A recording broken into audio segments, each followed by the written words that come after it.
Welcome to Punta. I wanna rule my destiny. Hey, oh, beg I please.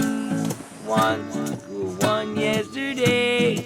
Jaja want to rain all over me.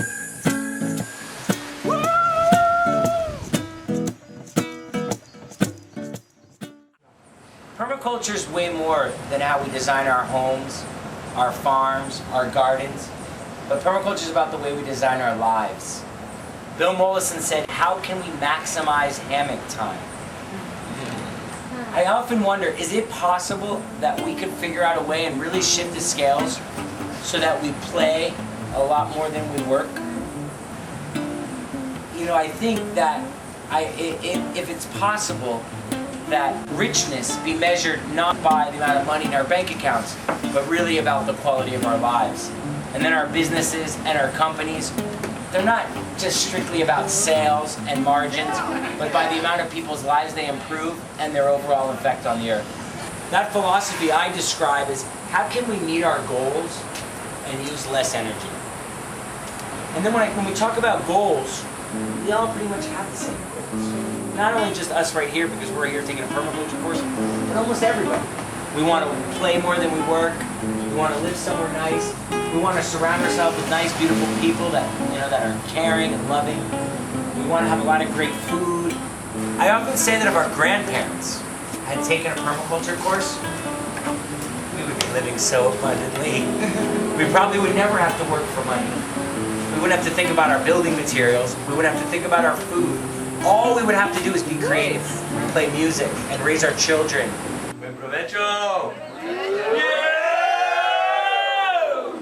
And it's up to us to say, wait a minute, maybe I don't need more things. Maybe now is the time that I could really buckle down, and I've had this inspiration, this aha moment where, like, wait a minute, once I know this, I can't go back anymore.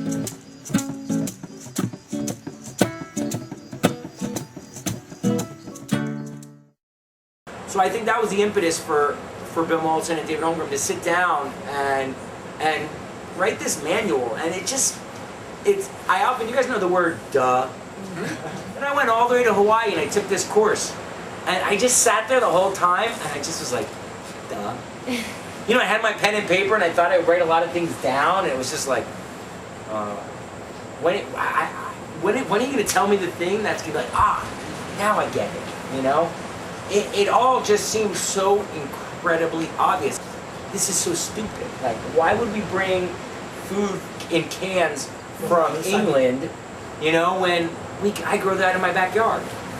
That's how I felt like a permaculture course was for me. Like, I didn't feel like I came away with, like, now I came back here and understood exactly what to do, but I understood how to think and how to process. It's a real shift in your processes. This whole area over here, we're gonna transform. Right now it looks like this, but in a few hours will be a totally new place. Designed by you guys. Everybody be looking around and ready to ask. We could just be like, boom, boom, boom. There's katuk busting through here, which I really like. Yeah. I really like the way it is. There's this ornamental banana. Honestly, it's nice, but it could be half the size that it is. Think about the purpose of the plant, and make sure it's not taking up more space than it needs to fulfill that purpose.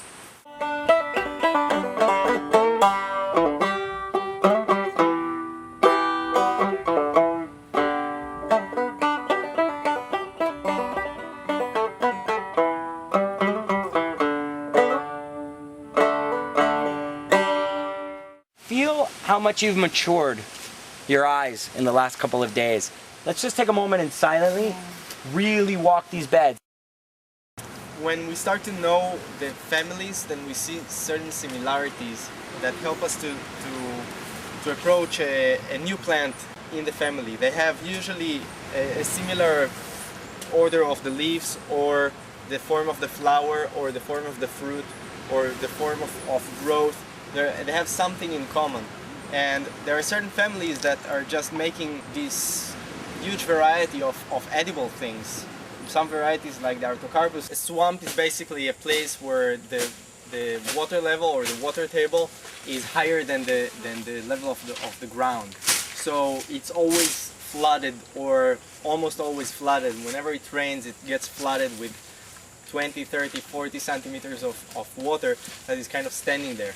And there are very few plants that are useful for us that can grow in these conditions. So what we did here is we cleaned an area and we started working the ground in the dry spell of the year, in the dry month of the year, and we made these canals where we can grow aquatic plants and have fish.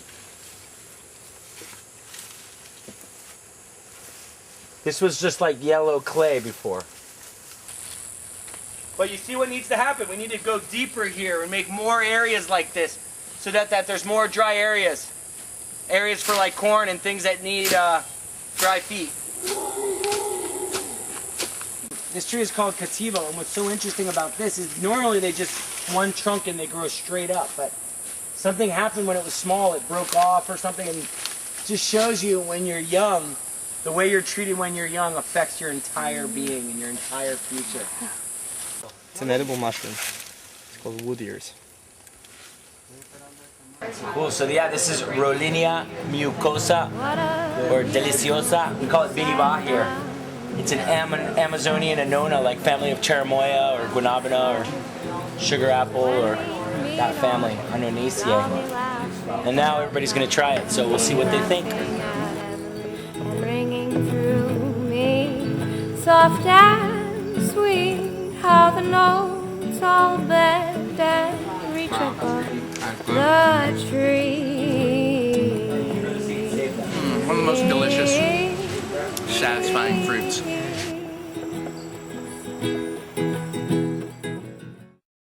And making good compost has some basic rules that all the people with great recipes will have the same kind of ingredients. The very first and most important ingredient, I believe, for a compost pile is to be well aerated. So it gets a lot of oxygen, a lot of air, because it's a biological process and all the microorganisms and everything in it will need a lot of oxygen. Oxygen, breathe it in, I said oxygen, breathe it in.